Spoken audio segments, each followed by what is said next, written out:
Praise the Lord. Hallelujah, hallelujah చెప్పండి అందరూ కూడా హల్లెలూయా. ఇంతవరకు కూడా చాలా స్తబ్దతగా ఉన్నారు. ఎవరు కూడా కదలటం కానీ మెసలటం కానీ ఎక్కడ చేయాల. అంటే దైవ సేవకులు తెలియజేశారు చాలా చక్కని మాటలు. ఇరువురు కూడా చాలా చక్కని మాటలు తెలియజేశారు.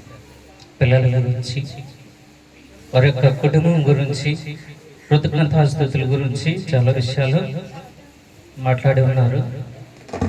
ఈ సమయంలో ఈ ఎక్కడొకొక్కడ ఒక చోట కృతజ్ఞత కూడికను లేకపోతే స్తుతి కూడికను పెట్టుంటే బాగుండేది, చాలా చక్కగా ఉండేది. ఎందుకంటే సంవత్సరం పాటు దేవుడు మనల్ని కాచి కాపాడాడు. అనేక విషయాలు, ఆరోగ్యం అందును అనేక విషయాల్లో కూడా, పెంచే విషయంలో కూడా దేవుడు మనకి ఎంతో సహాయం చేశాడు. ఒక చిన్న మాట కంటే తగిలిచుంటే మన ఫోకస్ కూడా అట్టే ఉండేది. ఇప్పుడు అంతా ఫోకస్ అంతా ఎవరి మీద ఉంది? ఆ పిల్లోడి మీద ఉంది. తప్పు లేదు, పిల్లోడి మీద ఫోకస్ చేయడంలో తప్పు లేదు. కానీ దేవుడు చేసిన మేలుని కూడా మనము జ్ఞాపకం చేసుకోవాలి. అది చాలా ప్రాముఖ్యమైన విషయం. బైబిల్ లేఖనం చదివిస్తుంది. కీర్తన గ్రంథము 127వ కీర్తన 3వ వచనంలో,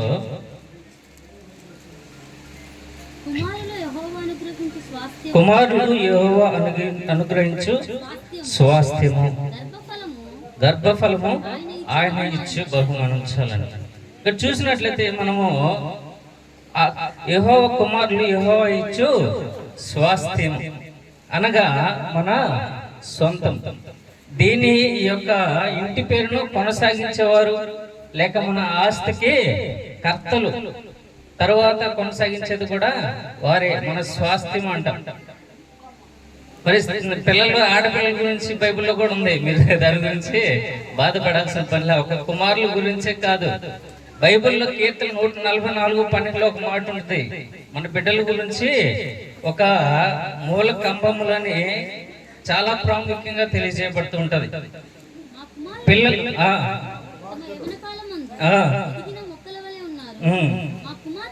మా కుమార్తెలు నగరునికై చెక్కిన మూల కంబముల వలె ఉన్నారు. హల్లెలూయా. ఇది చాలా ప్రాముఖ్యమైన విషయం. ఒక ఇంటిని కట్టడానికి ఎంత ప్రాముఖ్యమో ఈ పిల్లర్స్, కార్నర్ పిల్లర్స్ అంటారు. ఇవి చాలా ప్రాముఖ్యము. మన కుటుంబానికి కూడా, ఆడబిడ్డలు కూడా చాలా ప్రాముఖ్యమే. అది చెప్పలేదని మీరు అనాల్సిన పని లేదు. బైబిల్లో పిల్లలు స్వాస్థ్యం. మనకు కుమారులు అన్నది ఏంటంటే తన తదనంతరము కొనసాగించేవారుగా బైబిల్ లేఖనం సెలవిస్తుంది.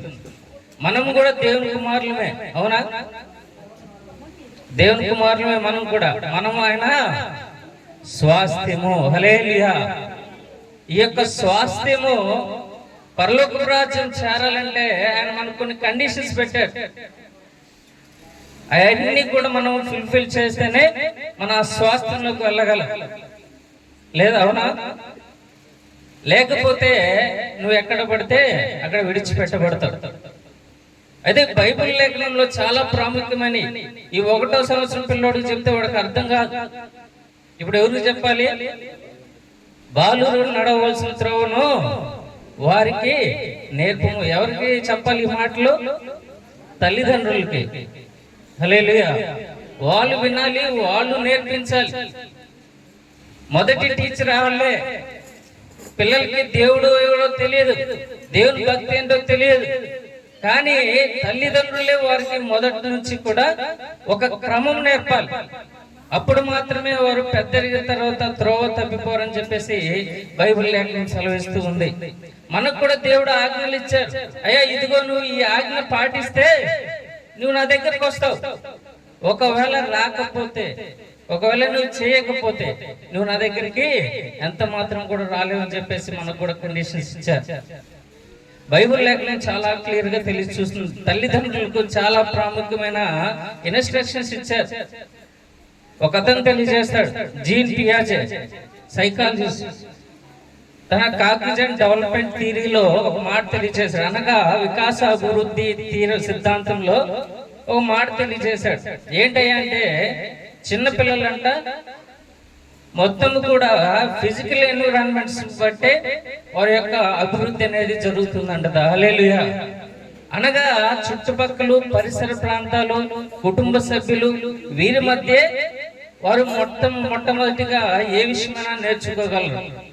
వాళ్ళ అనుకరణ కూడా మనల నుంచే స్టార్ట్ అవుతుంటది. మనం ఏం చేస్తాము, మనం చేసే క్రియలేంటి, వాళ్ళు ప్రతిదీ కూడా అబ్జర్వ్ చేస్తుంటారు, అనుకరిస్తూ ఉంటారు. అరే తాత అంటే తాతను లేదా నాయనమ్మను ఇంకోటో ఏదో ఒకటి వాడికి నేర్పించడానికి ప్రయత్నం చేస్తాం. వాడు అదే అనుకరణగా తీసుకుంటాడు. మన కుటుంబంలో మన తల్లిదండ్రులు సక్రమంగా ఉంటే వాడు కూడా సక్రమంగా పెరుగుతాడు. హల్లెలూయా. ఒకవేళ వాడు నిన్ను పరిశీలన చేసేటప్పుడు నీలో తప్పుగా ఉంటే వాడు ఏ విధంగా అవుతాడో మనకు తెలియదు. బైబిల్ లేఖనం చాలా చక్కగా తెలియజేస్తుంది. బాలుడు నడవలసిన త్రోవని వాడికి నేర్పు. మొదటి నుంచే దేవుని భయం. వాడికి కక్షలు కార్పణ్యాలు నేర్పాల్సిన పనిలే, వాడికి దొంగతనాలు నేర్పాల్సిన పనిలే. బైబిల్లో ఒక మాట అంటే లూకా శుభవార్త 11వ అధ్యాయము 11వ వచనము ఒక మాట తెలియజేస్తున్నాడు. మీలో అందరికి ఇదందరికీ వర్తించేది. తండ్రి అయిన వాడు తన కుమారుడు చేపనడిగితే చేపకు ప్రతిగా పామునిచ్చునా, గుడ్డునడిగితే తేలునిచ్చునా? కాబట్టి మీరు చెడ్డవారయుండి మీ పిల్లలకు మంచి ఈవులనియ ఎరిగి ఉండగా పరలోకమందున్న నీ తండ్రి తన్ను అడుగువారికి పరిశుద్ధాత్మను ఎంతో నిశ్చయముగా అనుగ్రహించును. హల్లెలూయా, హల్లెలూయా. అమ్మ చెప్పండమ్మా, హల్లెలూయా గట్టిగా. నిద్రపోతున్నారు అందుకే చెప్పించా. హల్లెలూయా. అయితే ఈ విషయంలో జ్ఞాపకం చేసుకున్నట్లంటే తండ్రి అయిన వాడు చేసే ప్రేమ, పిల్లల పట్ల ప్రేమ ఖచ్చితంగా ఉంటుంది తల్లిదండ్రులకి. కానీ అది చెడగొట్టే ప్రేమ ఎంత మాత్రం కూడా ఉండకూడదు అనేది బైబిల్ లేఖనం సెలవిస్తుంది. తండ్రి చేపను అడిగితే చేపకు ప్రతిగా పామును తెచ్చిస్తాడా? పిల్లలతో ఏ తండ్రి కూడా చతురు చేయడు. తండ్రి ఈ పిల్లల పట్ల ఏ విధమైన ఇలాంటి తమాషా పనులు ఎంత మాత్రం కూడా చేయడు. ఒక బిడ్డలు ఏదైనా ఒకటి అడిగితే దానికి శ్రేష్టమైనది ఎంతో ఆలోచన చేస్తాడు ఒక తండ్రి. చేపను అడిగితే చేప కన్నా శ్రేష్టమైనది ఏముందో చూస్తాడు. లేకపోతే మరి ఇంక ఏ అవసరం అడిగినా కానీ, బట్టల విషయంలో కానీ, లేదా చెప్పుల విషయంలో కానీ, వాడి తినే తిండి విషయంలో కానీ, ఏది అడిగినా కానీ దానికన్నా శ్రేష్టమైనది ఏంటో. ఎవరైనా చికెన్ అడిగితే కుళ్ళిపోయిన చికెన్ తీసుకొచ్చి పెడతారా తక్కువ రేటుకి వచ్చిందని? 10 కాదు 150 రూపాయలైనా కానీ దాన్ని కొని తీసుకొచ్చి తన కుమారుడికి పెట్టాలని ప్రేమ తల్లిదండ్రులది. మీలో తండ్రి అయిన వాడు అని చాలా క్లియర్ గా వ్రాయబడింది. మీలో తండ్రి అయిన వాడు తన కుమారుడు చేపను అడిగితే చేపకు బదులుగా పామునిచ్చునా, గురుడును అడిగితే తేలునిచ్చునా? కాబట్టి మీరు చెడ్డవారై ఉండి, చాలండి ఇక్కడ చాలా స్పష్టంగా తెలియజేస్తుంది, మీరు చెడ్డవారై ఉండి కూడా మీ పిల్లలకు మంచి ఈవులు అనగా మంచి అవసరతలు తీర్చడానికి మీరు సిద్ధపడి ఉన్నారు. హల్లెలూయా. అలాంటిది పరమ తండ్రి నీకు శ్రేష్టమైన స్వాస్థ్యం ఇవ్వాలంటే మనం ఏ విధంగా ఉండాలి? బైబిల్లో చాలా చక్కగా తెలియజేస్తున్నాడు. నువ్వు ఏది అడిగితే దానికి ప్రాముఖ్యమైన అంత ప్రేమ పిల్లలంటే. ఆ ప్రేమ ఒక్కోసారి ఏం జరుగుతుందంటే చివరికి వచ్చేసరికి వాళ్ళు మనమే కాజేసినట్టు ఉంటది. సామెతల గ్రంథము 13:24 ఈ మాట చాలా చక్కగా తెలియజేస్తున్నాడు.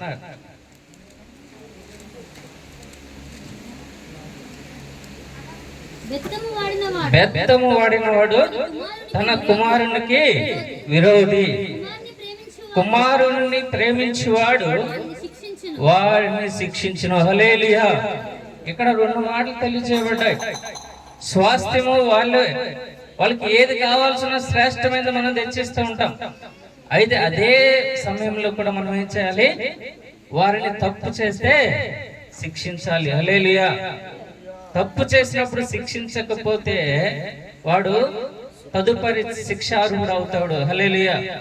ఈ విషయాన్ని చాలా జ్ఞాపకం చేసుకోవాలి. తల్లిదండ్రులను ప్రేమించిన వాళ్ళే బిడ్డలు శిక్షిస్తారు. వాళ్ళు ఒక దెబ్బ కొట్టగలుగుతారు. యేసుక్రీస్తు ప్రభువారు మనల్ని ఎంతో ప్రేమించిన ఈ లోకం అనగా ఎవరో మనమే ఈ లోకంని ఎంతో ప్రేమించడానికి బైబిల్ లేఖనం సెలవిస్తూ ఉంటది. అలాంటప్పుడు దేవుడు కూడా మనం ఏదైనా తప్పు చేసినప్పుడు శిక్షించడమో దండించడమో ఈ విషయాలు మనకు బైబిల్ లేఖనంలో తెలియజేస్తున్నారు. మన బిడ్డల విషయంలో కూడా మనం అదే విధంగా ప్రవర్తించాలి. బెత్తం వాడని కుమారుడు తన తండ్రికి విరోధి. ఎలా అంటే ఎల్లకాలం ప్రేమ చూపిస్తే అది వాడిని అభివృద్ధి వైపుకు నడిపించలేదు.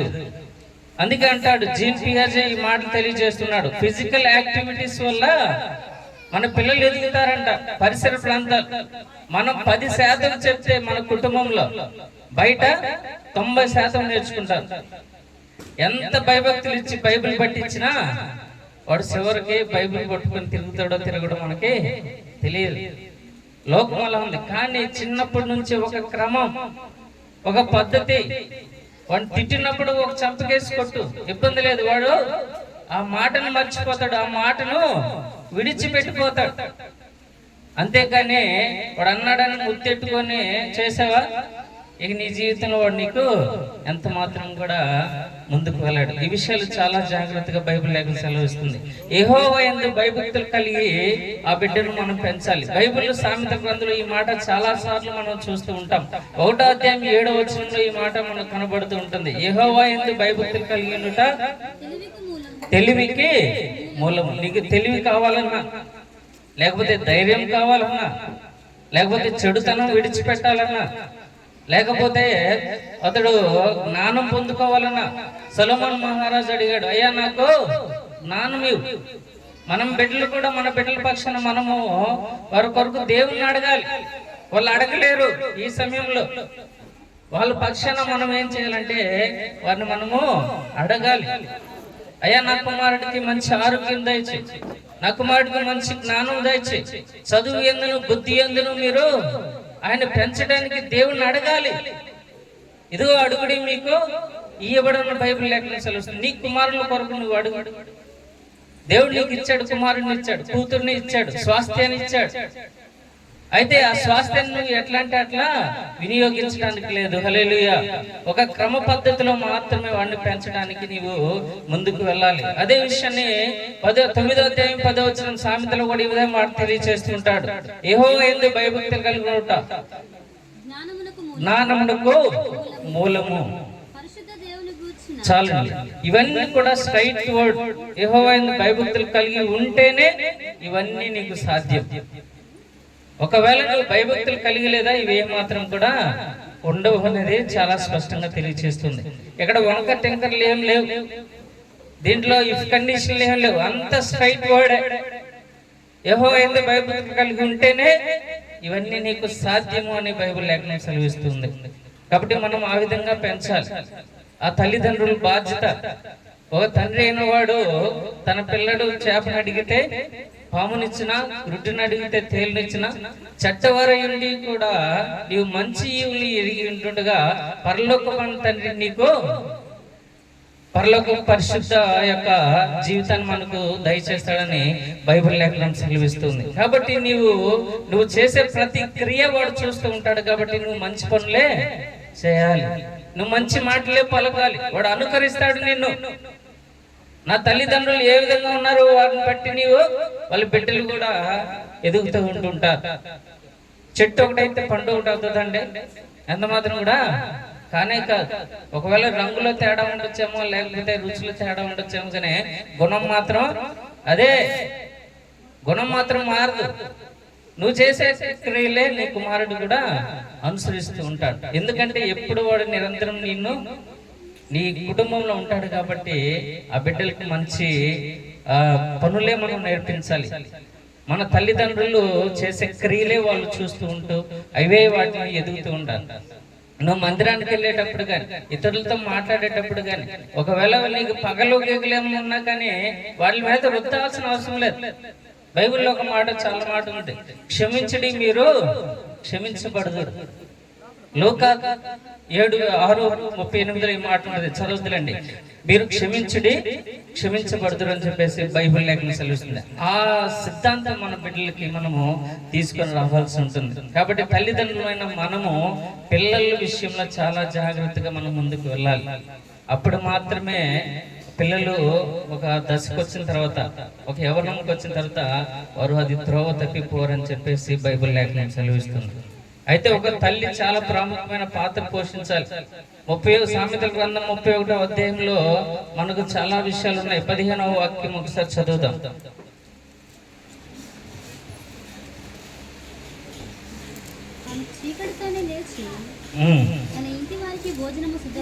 ఆమె చీకటితోనే లేచి తన ఇంటి వారికి భోజనము సిద్ధపరచును, బెత్తము ఏర్పరచును. చాలండి. అదేవిధంగా 25, 26, 27 వచనాలు కూడా ఒక మాట చదివి నేను ముగించేస్తాను.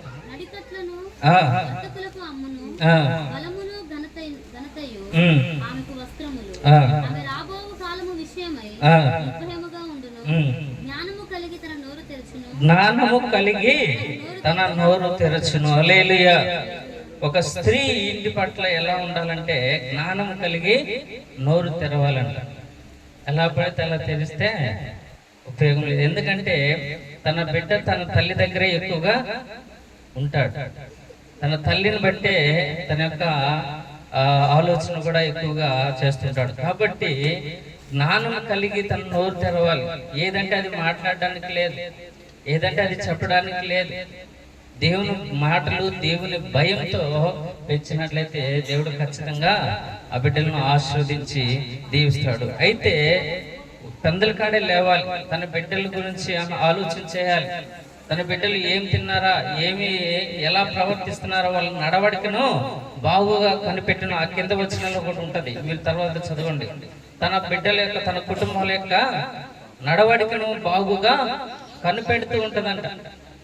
అలాంటి స్థితి తన తల్లిదండ్రులు ప్రతి ఒక్కరు కూడా, వింటున్న ప్రతి ఒక్కరు కూడా ఒక స్త్రీ ఆ బాధ్యతను తీసుకున్నట్లయితే కుటుంబము వర్ధిల్లుతుందని చెప్పేసి ఈ సమయంలో నేను తెలియజేస్తూ, ప్రాముఖ్యంగా నరేంద్ర అదేవిధంగా అఖిల ప్రేమించి ఇచ్చిన అనుభవం బట్టి దేవుడు ఆ కుటుంబాన్ని దీవించి ఆశీర్వదించుగాక.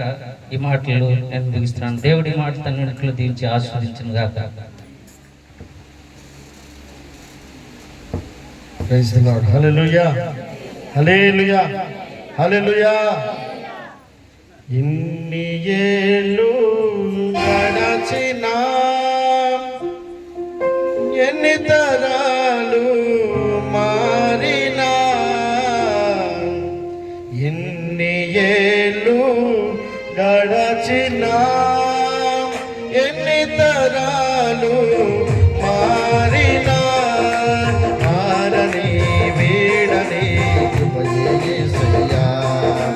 మార్చిన నా జీవితం యేసయ్యా, మారని వీడని నీవే యేసయ్యా, మార్చిన నా జీవితం నీకే యేసయ్యా.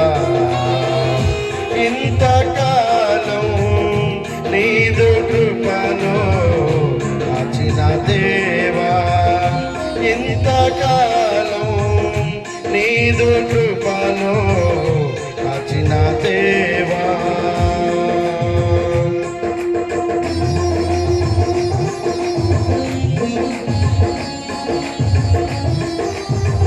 అందరూ కూడా చప్పట్లు కొట్టి దేవుని నామాన్ని మహిమపరుద్దాం.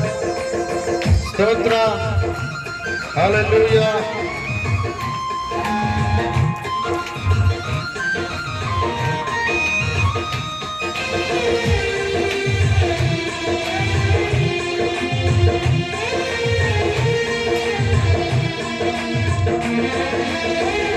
నీవు చేసిన మేలులు తలచుకొందును అనుదినం,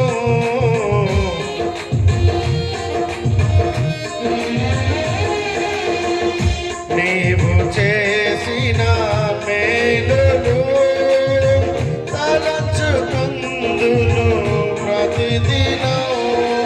నా స్తుతి స్తోత్రము యేసయ్యా, పేరుగా ఏమియు చెల్లించలేనయ్యా.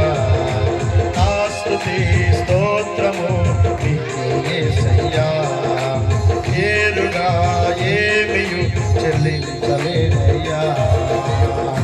ఇంతకాలం నీదు కృపలో కాచిన దేవా, ఇంతకాలం నీదు కృపలో కాచిన దేవా,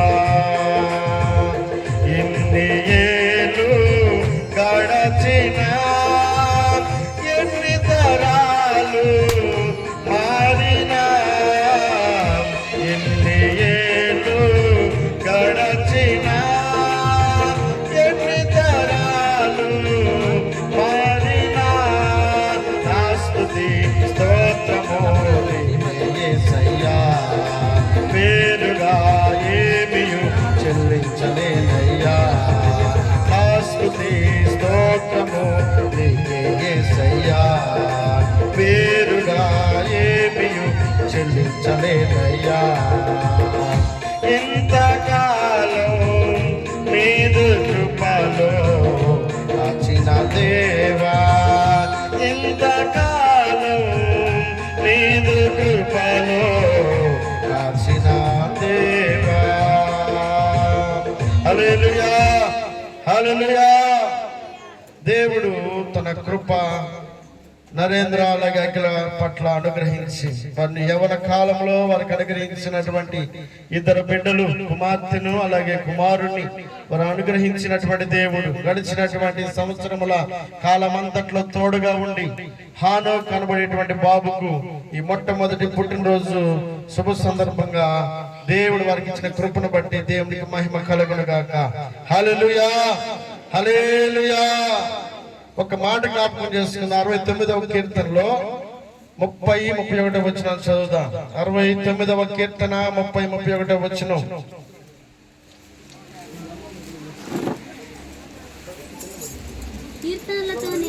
కీర్తనలతో నేను దేవుని నామమును స్తుతించెదను, కృతజ్ఞతాస్తుతులతో నేను ఆయనను గణపరచెదను.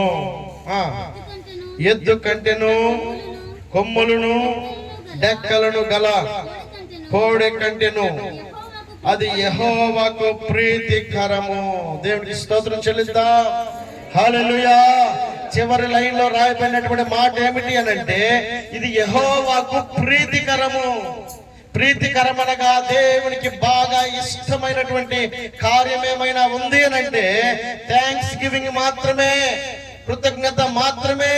దేవుడు మన పట్ల చేసినటువంటి మేలులు దేవునికి మరలా తిరిగి, దేవా నా జీవితంలో ఈ మేలు చేశావు, నా జీవితంలో ఉపకారము చేశావు, నా జీవితంలో నువ్వు చేసిన ఈ కార్యమును బట్టి నీకు వందనాలయ్యా అని తెలియపరిచే కార్యం ఏదైతే ఉందో అది యెహోవాకు బాగా ప్రీతికరమట.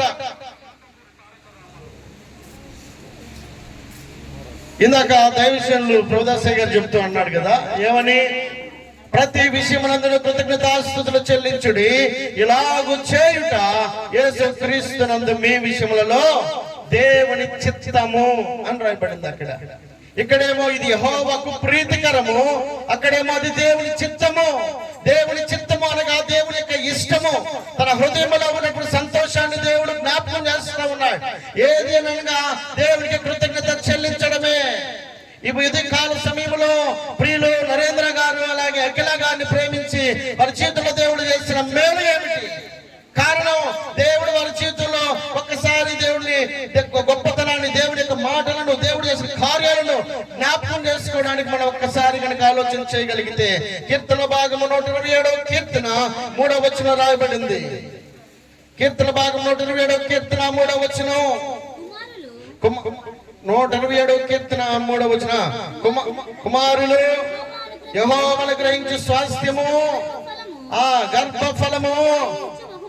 అదండి, హానోకి ఇంకా భూమి మీదకి రాకమునిపే ఇదిగో అఖిలాను నరేంద్రాన్ని ప్రేమించి వారి జీవితంలో దేవుడు చేసిన మేలు, వారి కృతజ్ఞత చెల్లించడానికి ఒక కారణం, దేవుడు అక్కడ కార్యాన్ని ప్రారంభిస్తా ఉన్నాడు.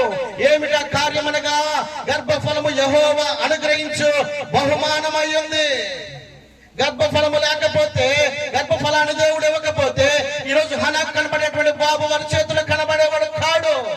కాబట్టి ప్రారంభము దేవుని యొక్క ద్వారా వారి జీవితంలో సంక్రమిస్తా ఉంది. కాబట్టి దేవుడు చేసిన మేలు ఏమిటి అనగా ఆయన గర్భఫలాన్ని ఇచ్చాడు. ఆ గర్భ రెండవ మాట మనం జ్ఞాపకం చేసుకుని 139వ కీర్తన 13వ వచనం చూద్దాం. 133వ కీర్తన 13వ వచనం.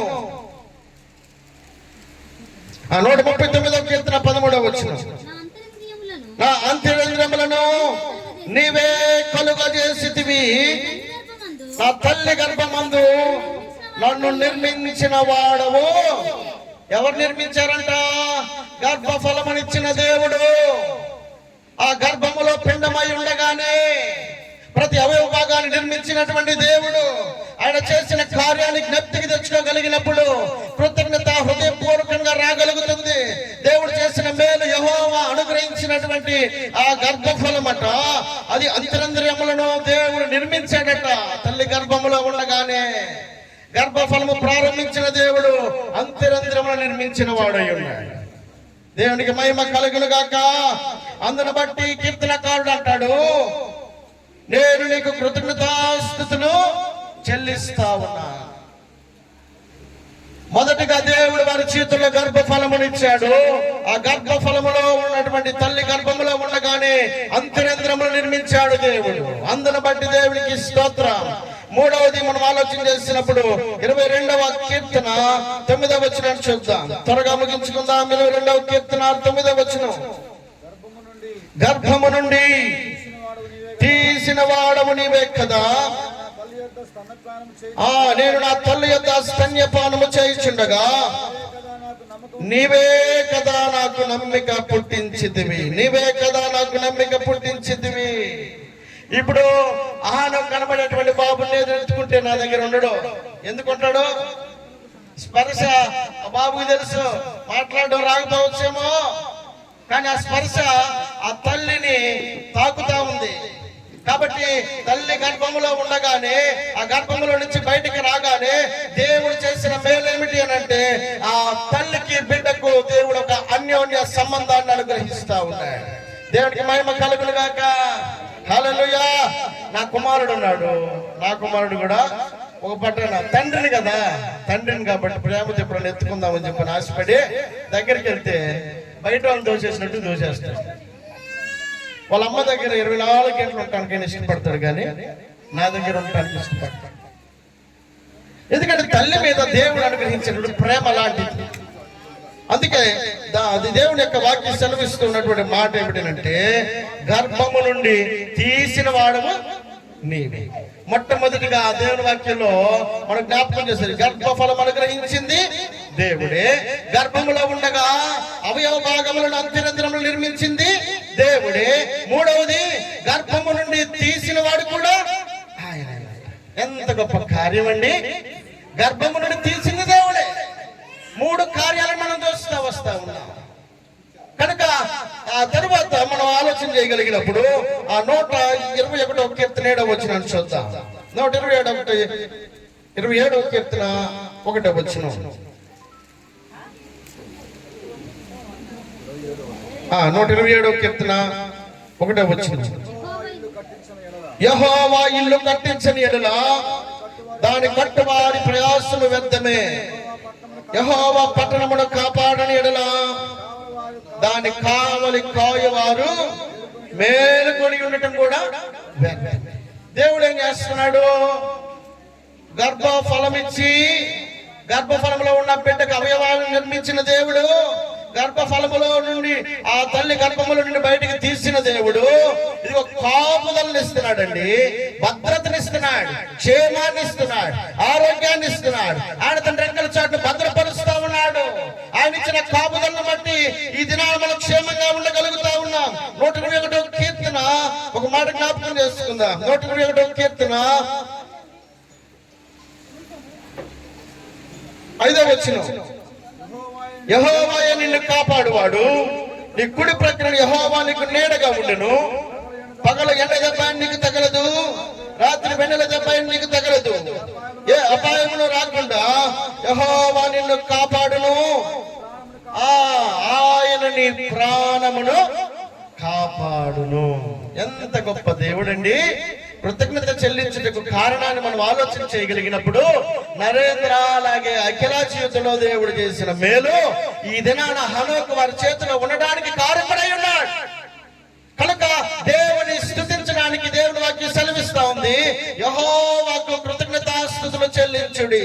అది ఎద్దు కంటేను కోడెల కంటేను అది ప్రీతికరమైనదట, ప్రీతికరమైనది. మనం ఎంత బంగారం తీసుకొచ్చి దేవునికి ఇవ్వాలని మనం ప్రయత్నం చేసినా హృదయంలో కనుక కృతజ్ఞత లేదనుకోండి, అదంతా కూడా హృదయాన్ని బట్టే కదా. ఎంతో కొంత కయ్యూని ఇవ్వలేదా? కయ్యూని ఇచ్చాడు, ఇవ్వకుండా లేడే, ఎంతో కొంత ఇచ్చాడు కదా. మరి దేవుడు అంగీకరించలేదు. హేబేలు ఇచ్చినటువంటి అర్పణ మాత్రం అంగీకరించగలిగాడు. హృదయం ఎక్కడుంది? హృదయం నిండిన దాన్ని బట్టి నోరు మాట్లాడుతుంది. కాబట్టి ఇప్పుడు కయ్యూను దేవుడికి ఇచ్చిన అర్పణ దేవుడు అంగీకరించాల. దేవుడు హృదయాన్ని కోరుకుంటా ఉన్నాడు. హృదయంలో నుండి వచ్చే కృతజ్ఞతను దేవుడు కోరుకుంటా ఉన్నాడు. హృదయంలో నుండి వచ్చేటువంటి దేవునికి ఇష్టమైన ప్రీతికరమైనటువంటి కృతజ్ఞతని హృదయంలో నుండి ఈ మధ్యాహ్న కాల సమయం నుండి ప్రారంభించగలిగితే, బిడ్డలు ఎరిగి ఉన్నారు కనుక సేవకుల యొక్క ఆలోచన మేరకు ఈ దినాన మనం అందరం కూడా సమకూడబడి ఉన్నాం. ప్రతి చిన్న విషయాన్ని కూడా సేవకుల యొక్క నిర్ణయాన్ని బట్టి వారు ఫాలో అవుతా ఉంటారు. మా సంఘంలో ఉన్నటువంటి ప్రతి ఒక్కరు కూడా సేవకుని ద్వారా వారి కార్యాలను ప్రారంభిస్తూ ఉన్నారు. అది వారి జీవితాలకు ఎంతో ఆశీర్వాదకరంగా మార్చబడతా ఉంది, దీవెనకరంగా మార్చబడతా ఉంది. స్వచ్ఛతానికి మనం కనుక ఆలోచనను అవకాశం ఇచ్చిన వారం అయితే అది ఏమాత్రం కూడా మన జీవితాలకు ఆశీర్వాదం కాదు.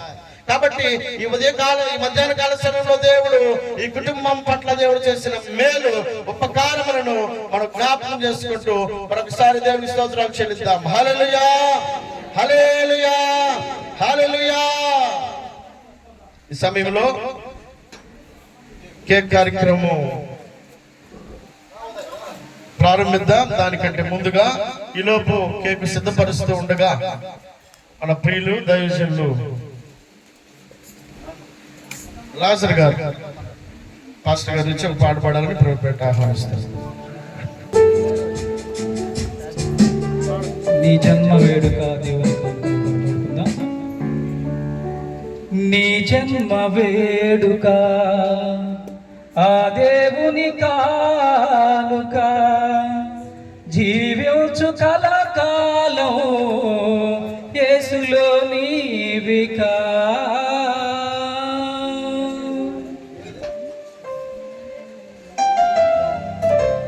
నీ జన్మ వేడుక ఆ దేవుని కానుక, జీవించు కలకాలం యేసులో నీవికా. Happy birthday to you, happy birthday to you, happy birthday to you, happy birthday to you. నీ జన్మ వేడుక ఆ దేవుని కానుక, జీవించు కలకాలం యేసులో నీవికా. Happy birthday to you, happy birthday to, happy birthday to you, happy birthday to you, happy birthday to.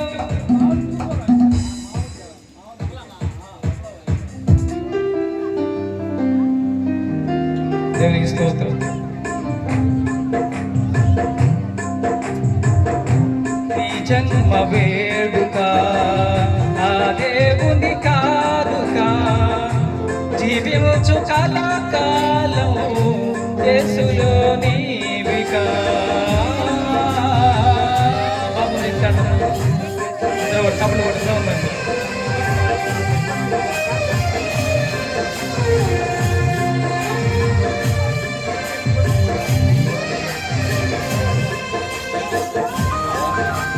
స్తోత్రం.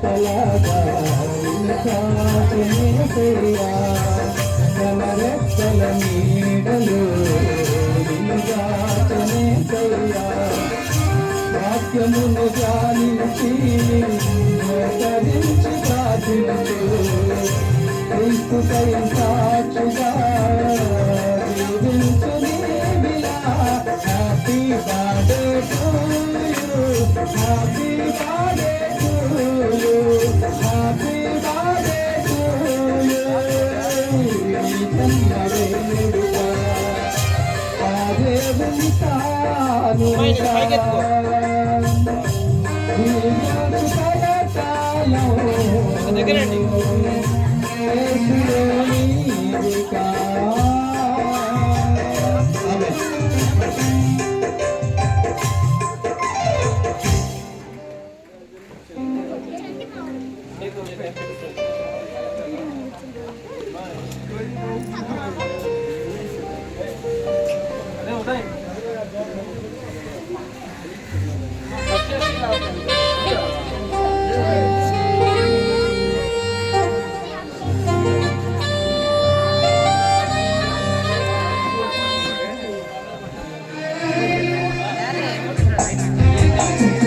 ఒకసారి అందరు కూడా దైవజనులు లేచి ఈ బిడ్డల దగ్గరికి రావాలని ప్రభుత్వం ఆహ్వానిస్తున్నాను.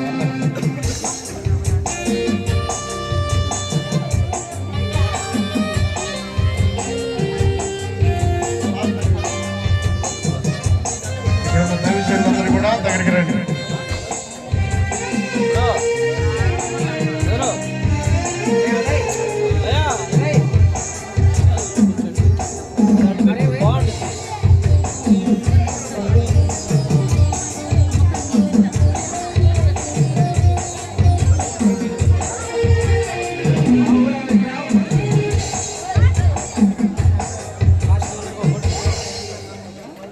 పెట్టుకో ఫ్రేమ్ బాగుంటుంది.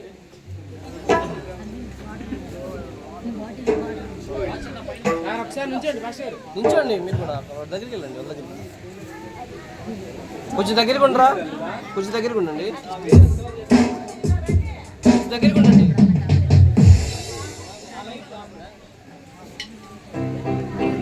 కొంచెం దగ్గరికి ఉండరా మీరు కూడా. మా ఒకసారి లేపండి అమ్మా.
చేసుకుందాం. నాకు కొంచెం దగ్గరికి ఉండరా మీరు పాస్టర్ గారు. మన మధ్యలో డేవిడ్ పాస్టర్ గారు ఉన్నారు, ప్రార్థన చేస్తారు. ప్రార్థన చేసుకున్నాం. ప్రేమ నమ్మకము కలిగిన తండ్రి, కృప కనికరం కలిగిన దేవా నీకు వందనములు. ఇదిగో ప్రభువా, ఈ యొక్క జన్మదిన వేడుకల్లో ఆనోక్ జన్మనిచ్చినటువంటి తల్లిదండ్రులు బిడ్డను ప్రభువా మరొక నూతన సంవత్సర దయా కిరీటమును నీ బిడ్డ తలపైన మీరు ఉంచినందుకు నీకు వందనములు. గడిచిన సంవత్సరం అంతా ప్రభువా నీ రెక్కల చాటును మీరు భద్రపరిచారు. సంవత్సరములు నీ దయా కిరీటములు ధరింపజేయచ్చు, నీ జాడలు సారం ఎదతలుచున్నాం ప్రభా. ఒక సంవత్సరములో నుండి మరి ఒక సంవత్సరంలోనికి బిడ్డ ప్రభా మరి తీసుకొని వచ్చారంటే ఇది నీ దయ, ఇది నీ కృపని నమ్ముచున్నాం ప్రభా. మాకంటే శ్రేష్ఠులు గొప్పవాళ్ళు ఎంతో మంది ప్రభా ఈ దినాలు లేనప్పటికీ అయా ఇదిగో మా బిడ్డలకు మీరు ఇచ్చినటువంటి ఆ స్వాస్థ్యమును, ఆ బహుమానమును ఇదిగో నీ బిడ్డలందరూ ఎదుట ఈ సంతోషకరమైనటువంటి కార్యములో చేరి నీ బిడ్డ ప్రభా ఆ నూతన సంవత్సర దయా కిరీటమును పొందుటకు మీరు అర్హునిగా ఉంచినందుకు నీకు వందనములు స్తోత్రములు చెల్లించుకుంటున్నాం. అనేక వాక్య లేఖనాల ద్వారా హెచ్చరిస్తూ వచ్చారు అయా తల్లిదండ్రుల పట్ల, మరి బిడ్డల వైఖరి పట్ల తల్లిదండ్రుల విధానము మీరు ప్రభాని దాసుల ద్వారా మాట్లాడుతూ వచ్చారు ప్రభా. ఈ కార్యక్రమాలన్నింటిలో మీరు చక్కని వాతావరణాన్ని ఇచ్చి ప్రభా అనేకులను ఇక్కడ చేర్చి ప్రభా ఇదిగో ఈ యొక్క సంతోషకరమైనటువంటి ప్రభా మరి కార్యక్రమాలలో మరి పిలిపిలికి చెప్పి రాసిన పత్రికలో మీరు ప్రతి విషయంలో దేవునికి కృతజ్ఞతాస్తుతులు చెల్లించుడి అని చెప్పారు ప్రభా. మరి మీరు చేసినటువంటి మేలును, మీరు చేసినటువంటి ఉపకారమును, మీరు ఇచ్చినటువంటి ఆవిష్యను బట్టి మీకు వందనాలు స్తోత్రాలు చెల్లించుకుంటూ ఇలాంటి జన్మదిన వేడుకలను ఎన్నో నీ బిడ్డ జరిగించుకున్నటకు కృపనుగ్రహించమని మా ప్రభువును రక్షకుడును విమోచకుడునైన యేసు ప్రభుల వారి శ్రేష్టమైన నామమున స్తుతించి ప్రార్థించి అడుగుచున్నాను పరమ తండ్రి, ఆమేన్. రెడీ సార్, అందరూ ఒకసారి ఫోటో చూడండి. ఫస్ట్ ఫోటో చూడండి. కొంచెం ఫ్రెండ్గా రా, మీరు ముందుకు రండి, మీ ఇద్దరు ముందుకు రండి సార్. మాస్టర్ గారు ఒకసారి ఇక్కడ చూడరా అందరూ. రెడీ రెడీ సార్, ఒకసారి ఇక్కడ చూడండి.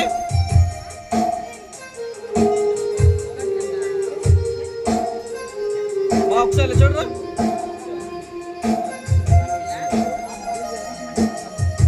మాస్టర్ గారు ఇక్కడ చూడాలండి.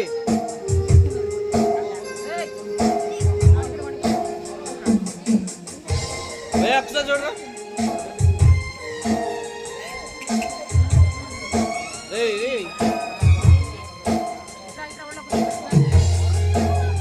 లేపుతారా?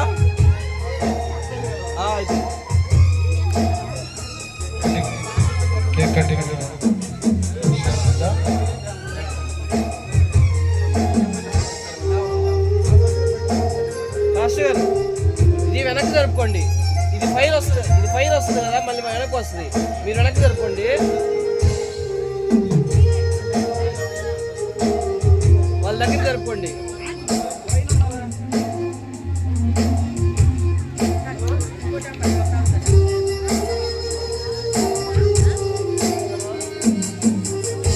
మా వాళ్ళు ఇట్లా చెప్పి పిల్లలు జరపండి. అవి ఫైల్ అవుతాయి కదా, జరపండి.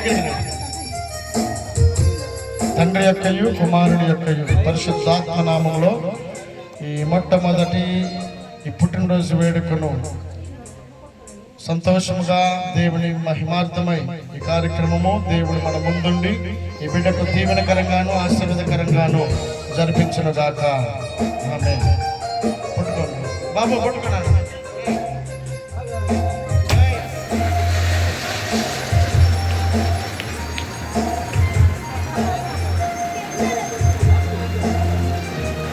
చూడండి అందరూ చప్పట్లు కొట్టి మహిమపడతాం.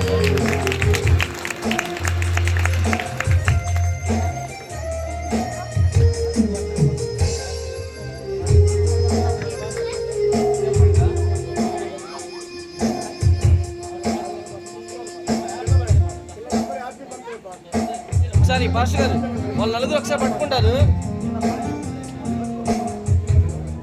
Happy birthday to you, happy birthday to you, happy birthday to you, happy birthday to you, happy birthday to you, happy birthday to you, happy birthday to you, happy birthday to you, happy birthday to you, happy birthday to you, happy birthday to you.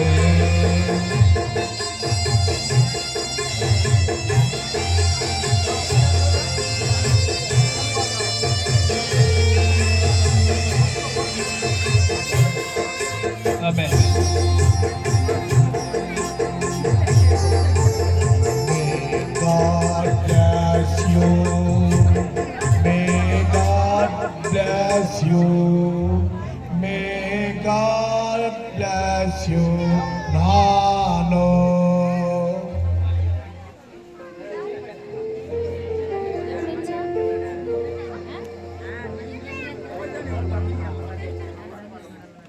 నీవు చేసిన ఉపకారములకు నేనేమి చెల్లింతును? వేలాది దూడలనా వేలాది పొట్టేళ్ళనా నీవు చేసిన ఉపకారములకు నేనేమి చెల్లింతును? నీవు చేసిన ఉపకారములకు నేనేమి చెల్లింతును? వేలాది కోడలనా వేలాది దూడలనా వేలాది దూడలనా బాబు యొక్క నాయనమ్మ తాత వేలాది పొట్టేలనా నీవు చేసిన ఉపకారములకు తర్వాత నేనేమి అమ్మమ్మ తాత చెల్లింతును? ఆమేన్, ఆమేన్.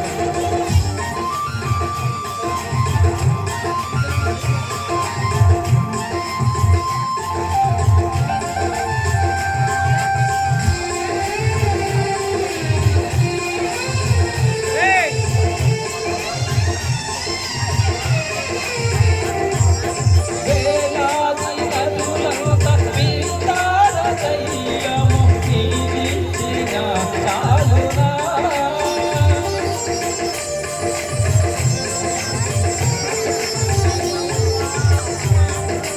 వేలాది నదులంత విస్తార దయ్యము నీవిచ్చిన చాలునా?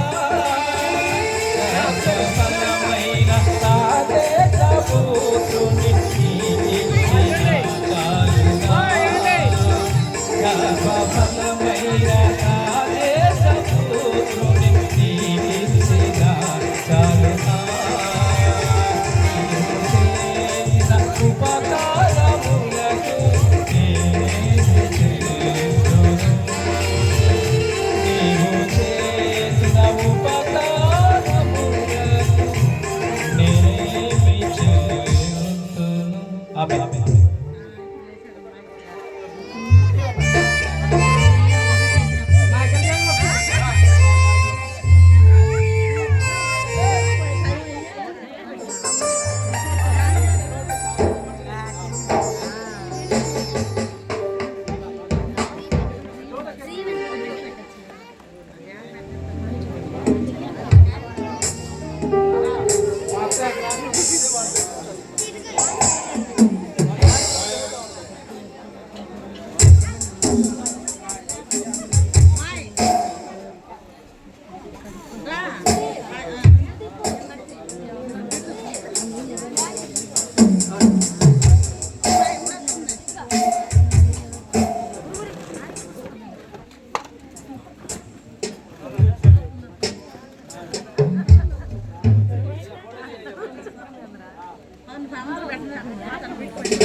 ఉత్సాహగానము చేసేదము గణపరచెదము మనం యేసయ్య నామమును.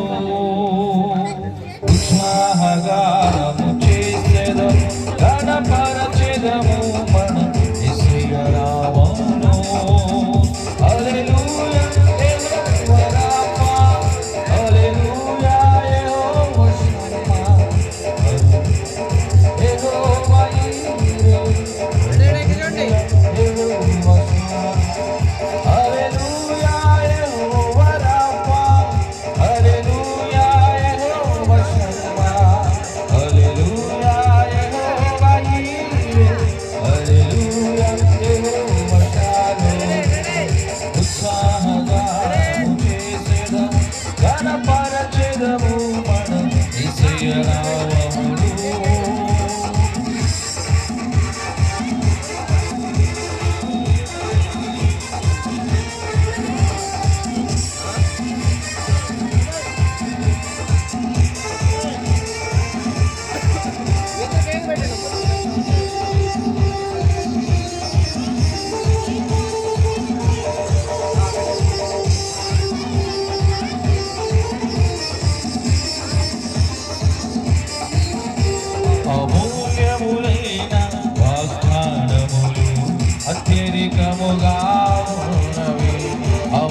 చివరి ప్రార్థన ఆశీర్వాదం తీసుకొని ఇక్కడ కేకులు పెట్టేవారు ఫోటో తీయించుకున్న వారు ఇక్కడ తీయించుకోండి.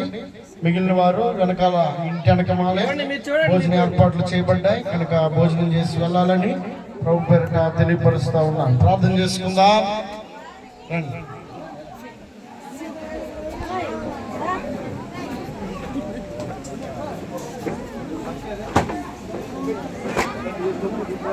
పరిశుద్ధుడా, గొప్ప తండ్రి, సర్వశక్తిమంతుడా, సర్వాధికారి అని కొందనాలు స్తోత్రాలు చెల్లిస్తూ ఉన్నాం నాయన.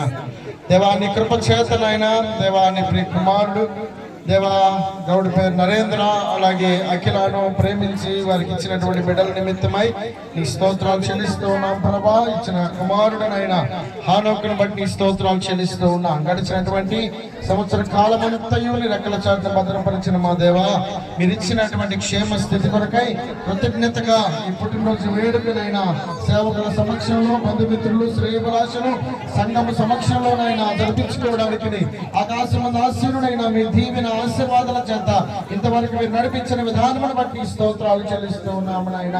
చేరు వచ్చిన బిడ్డలందరినీ దీవించమని వేడుకుంటూ ఉన్నాం ప్రభా. ప్రత్యేకంగా ఈ పుట్టినరోజు జరుపుకుంటున్నటువంటి హానోకుకు దేవా ముందున్నటువంటి సంవత్సరములన్నీ ప్రభా ఆశీర్వాదకరంగా దీవెనకరంగా మీరు అనుగ్రహించమని వేడుకుంటూ ఉన్నాం ప్రభా. సంవత్సరమైన దయాకిరీటాన్ని కుమారుడు అనుగ్రహించమని వేడుకుంటూ ఉన్నాం ప్రభా. ఈ కృపాక్షేమాలు ప్రభా కుమారుని వెంట నడిపించమని వేడుకుంటూ ఉన్నాం. తల్లిదండ్రులకు వారి యొక్క తాతయ్య అలాగే నాయనమ్మ అలాగే నా అమ్మమ్మ వారి తాతయ్య వారి కుటుంబములకు సదాకాలం మీరు తోడుగా ఉండి నడిపించి పొందమని వేడుకుంటూ చేరవచ్చిన బిడ్డలందరికీ ప్రభా మీ కృపను అనుగ్రహిస్తూ వారి వెళ్తున్న ప్రయాణాల్లో మీరు తోడుగా ఉండి భద్రపరచండి.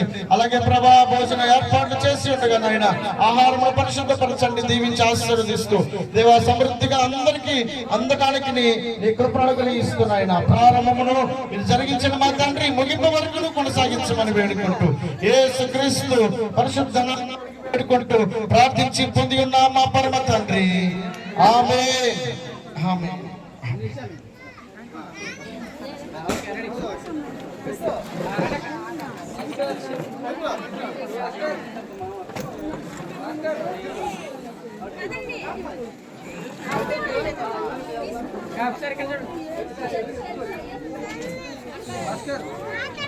బ్లెస్సింగ్ తీసుకుందాం. ప్రతి ఒక్క ప్రభుత్వంలో ఉంచండి. మన పరమ తండ్రి అయిన దేవుని యొక్క ప్రేమయు కుమారుడైన యేసు ప్రభువు యొక్క కృపయు పరిశుద్ధాత్మ యొక్క అన్యోన్య సహవాసం సమాధానము సంఘానికి సర్వ పరిశుద్ధులకు ప్రాముఖ్యంగా ఈరోజు మొదటినైనా జన్మదినం జరుపుకుంటున్న ఆ కుటుంబానికి వారికి వారి బంధువులకు సదాకాలం తోడైండి నడిపించబడును గాక. ఆమేన్ ఆమేన్. సెలవు తీసుకుందాం. అందరికీ వందనాలు.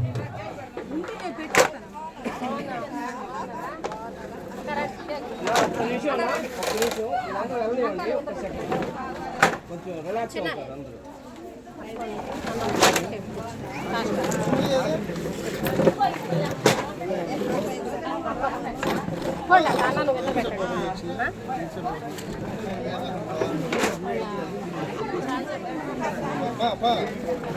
అన్న పెట్టండి.